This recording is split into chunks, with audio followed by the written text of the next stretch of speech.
Un homme qui prend son bateau et se balade en mer. Il y a une grande tempête.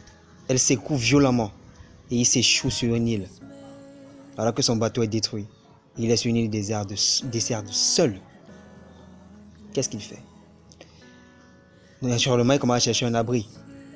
En priant Dieu, que Dieu, aide-moi dans cette situation difficile.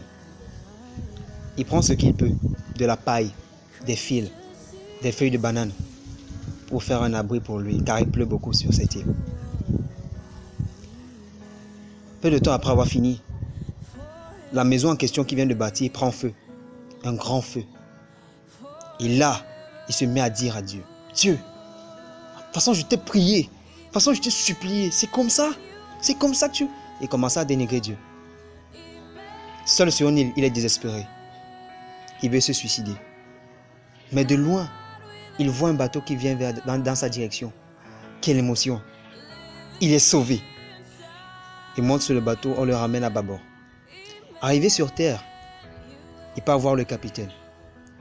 Capitaine, par simple curiosité, comment avez-vous su que j'étais sur cette île, avec la distance qui nous sépare de la terre? Le capitaine lui dit, en fait, on a vu une grande fumée qui se dégageait d'où tu étais. Alors l'homme regarda vers le ciel.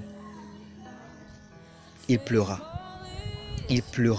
amèrement, parce qu'il vient de se rendre compte que ce qu'il voyait comme une abomination, c'était le moyen que Dieu avait emprunté pour lui sauver la vie.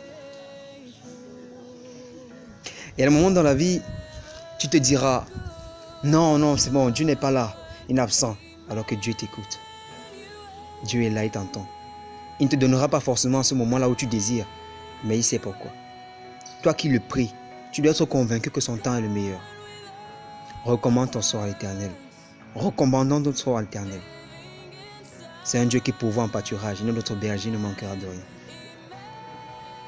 Je te souhaite un très bon début de week-end. Que Dieu te bénisse et te fortifie, toi et ta famille. Peu importe ce que tu traverses, recommande ton sort à l'Éternel. Fais confiance à Dieu. Et surtout, cherchons le vivant. Cherchons Dieu vivant.